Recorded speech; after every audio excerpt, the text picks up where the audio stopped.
Hello guys, for today, ayan, mag-update tayo ng trabaho. So ito po ay, so nakita ko na medyo marami-rami, hindi naman marami, pero may mga bagong posted talaga, ayan, mga 12 minutes ago pa, dito sa POAE na Jobs Abroad website, at ito nga, pa-Canada. And then, sa charter use, mga bago pa lang, ayan, may IPAMS din, and then sa Joblane din, madami-dami na mga freshly posted. Kaya ito ang aking i-feature today. So, let's go na. Ito na nga, ito yun. Pinuntahan ko no sa mga magtatanong kung anong website ang ginamit ko. Ayan, i-type nyo lang poeejobs.ph at lalabas na yan. And then, ito yon ang home. Pagkapasok nyo, ito yung hitsura, no? Pagkapasok nyo talaga. Yan. Ito yung website. Yan siya, no? And then, ang ginawa ko lang is nag-countries ako. Hinanap ko yung Canada. Nandito yung Canada, ayan. Clinic ko lang, no? Kasi may mga countries dyan, eh. Pipili ka na kung anong country ang gusto mong tingnan. So, ito na nga, no? Ang nakita natin, mga bagong posted. So, samot-saring mga agency na po ang nandito.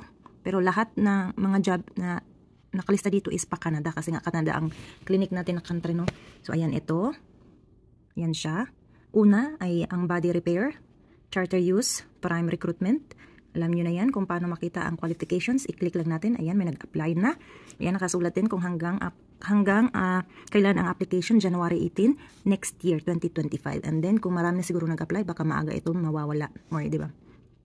And then, 3 years experience. Ayan, yung mga requirements. Kung high school graduate, must have at least 1 year college or 10 months in TESDA. So, kung hindi ka nakapag-college, high school ang natapos mo, kailangan daw may 10 months ka sa TESDA. And then, ito yung mga responsibilities. Basahin nyo na lang, no? Ayan siya. And then, sa mga gustong mag-walk-in, nandito yung address. Sa mga magtatanong, pwede online mag-apply o kaya walk-in. Ayan, no? Pwede dito mag-apply. So, marami pa rin nagtatanong paano mag-apply. Obvious na obvious ba na hindi nyo tinatapos yung video? So, ayan siya. Nandito siya paano mag-apply. Ayan yung, mga contact number, no? Kasi kung may mga katanungan kayo, nandyan, ang numero nila. Ayan, may telephone number, and then mga dalawang telephone and then cellphone number. Ayan siya. And then yung email nila, i-click nyo lang yung pangalan na charter use para lalabas pa ang information na gusto nyo. Ayan. Information sa agency kung anong klaseng agency ito. So, ayan siya. Ayan yun. Ayan yung status nila. Valid pa. And then yung license nila, no? And then, yun nga, yung email address nila. Ayan siya. Diba? Parang 1, 2, 3, ayan. 4 na email address yan. So, ayan siya. Next na tayo. Next na posted dito ay ang heavy equipment mechanic. Charter use ulit 13 minutes ago. Ayan siya. Pakita natin. I-view more nyo lang. Same process, no? Click the view more na katong icon. Tapos, ito na siya. Ayan siya. Ayan. Baba tayo. Ito din. May mga nakasulat dito, no? Ayan. Basa-basa. Ayan. So, same process lang and same information. So, hindi na tayo magtagal kasi nga same agency, so same information, no? Next is, itong isa, press brake operator 1 hour ago, charter use din. So, i-click nyo lang yung view more. Bilisan natin kasi, ayan. Next is, ito naman, truck mechanic, ayan, sa IPAMS. So, ang IPAMS, may sariling silang website. Pwede kayo magpumunta sa website ng IPAMS. Makikita nyo rin ito. Ayan. Ito yung IPAMS na agency. I-click nyo lang to. IPAMS. Ayan. Lalabas din. And then, click nyo lang job seeker. And then, lalabas na yung mga trabaho na hiring sa agency na ito. Samot-saring mga countries, ang may deployment sila. Ayan, o. Ayan. Nakita to natin dito sa POAE Jobs Abroad na website, diba? Ayan. Yung leisure vehicle mechanic. And then, yung truck mechanic. Ayan. Ayan. Pa Canada. So, ayan. And then, ayan. I-explore nyo lang ang IPAMS din, no, na website. So, balik tayo sa POEE kasi nga doon tayo ayan. Ayan siya. Ito yung qualification. Ayan. Madami-daming qualification sinahanap. Pero kung kayo naman ay matagal nang nagtatrabaho sa ganitong work, ay makukuha nyo yung 5 years of experience. And then yung truck mechanic, no, nandoon din sa IPAMS na website. Ang next is itong auto mechanic sa Joblane. 3 days ago, bago pa lang din. Ito namang heavy equipment mechanic, 3 days ago. Ayan. Assembly line worker, 4 days ago sa Mercan. And then, another itong welder din sa Mercan, 4 days ago. Machinist, 4 days ago, Mercan uli. Nadaming hiring mga langga, no? So, ayan. Same process, no? Ang gagawin nyo lang is view more nyo lang. And then, kung gusto nyo mag-apply, pwedeng mag-apply sa website na ito. Yan yung qualifications, nandiyan, yung mga responsibilities niyo, basahin nyo din kung kayo ba ay qualified talaga mag-apply. And then, yung interested na mag-walk-in, tumatanggap po sila Mondays to Fridays, ang kanilang tawag dito, office hour nila or office days. And then, yung dito, apply kayo. So, kung wala pa kayo, hindi pa kayo nakapag-register sa website na ito, is ito yung mangyayari pag i-click nyo yan. Ayan, log in or sign in. So, sign in kung nakapag-register ka na. Pero pag hindi ka pa nakapag-register, i-click mo lang yung register now. Ayan siya. Ayan siya. Ayan na yan. Parang gagawa lang kayo ng account dito. Para sa next time na mag-apply kayo, tuloy-tuloy na kasi naka-record na. Yung assembly line worker, welder, machinist, ayan, horizontal boring machinist. Ito naman ay sa YYWA Human Resource Corporation. Itong CNC sa YYWA.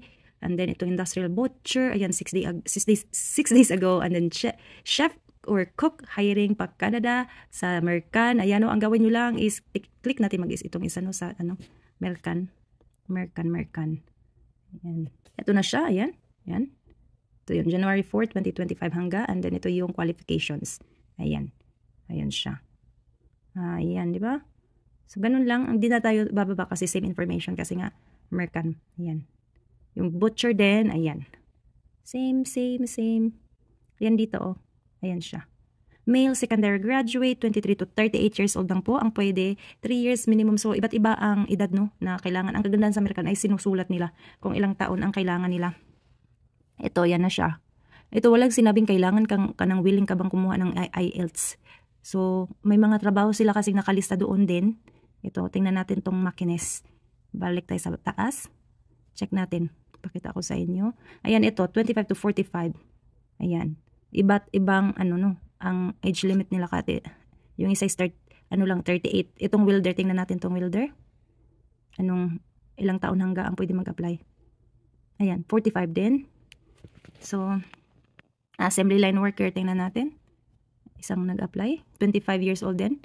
And then walang sinabing willing to get IELTS. Yung Oman Film, meron din sila 1 week ago itong blown film extrusion, coach bus mechanic. Ito namang venture management system na agency. Meron silang industrial meat cutter na hiring, industrial plant cleaner 1 week ago. Itong job lane 2 weeks ago na itong agri-mechanic, and then truck welder sa I-pumps 2 weeks ago, and then meron pa dito. Yan siya, i-click nyo lang yung number 2 and lalabas pa yan. Ayan meron pa mga pang sa American. Ayan may sales clerk, industrial painter. Ayan, mga 2 weeks ago. Ayan, ang daming hiring ng American mga langga. Ayan, ang dami mga 2 weeks ago. So, ayan. Yan po, punta na lang kayo sa POEE Jobs Pro na website para mag-apply or di kaya mag-walk-in kayo sa Mercan kasi nga, nandyan kayo sa Manila, kasi nga Manila yung address nila. So, go. Walk-in kayo sa mga interested. So, yun po ang ating mga hiring, And then, yun nga, ang daming hiring sa Mercan, mga hindi pa matagal. So, may chance pa kayo kung gusto nyo mag-apply and then gusto nyo nga makatrabaho abroad, and then yung tina-target nyo na country ay ang Canada. So go na kayo, and then kung may makakilala kayo, let them know kasi nga ang mga agency na nandoon sa POEE Jobs Abroad na website is mga license po yan sila. Duly license po yan ng POEE or dating POEE, ngayon ay Department of Migrant Workers So yun nga, and then mostly of those kanang agencies, sa pagkakaalam po, hindi yan sila nangingin ang placement fee. Yung alam ko I-PAMS ay hindi talaga, and then I think ang din, Mercan, wala din. And then yung charter use, hindi yan din sila nanghingi ng mga placement fee. So ang magagastos nyo lang talaga is mga processing, pagkuha ng mga documents or mga requirements, gaya ng mga documents, ganyan. And then kung may mga katanungan kayo, nandiyan na po sa video ang mga contact number, mga email addresses ng mga bawat agencies, And then yun nga, same process lang din kung paano. Kung gusto nyo i-check yung ibang mga agencies, gawin nyo lang ang same process na ginawa ko, and then lalabas na po ang information na gusto nyong makita sa agency na ayon. And then yun nga, paalala lang po, hindi po ako isang recruiter sa anumang mga agencies na pinifeature ko, Ako po ay naggagawa lang ng mga videos na related sa mga job hiring pa abroad. And that's it for today. Thank you for watching.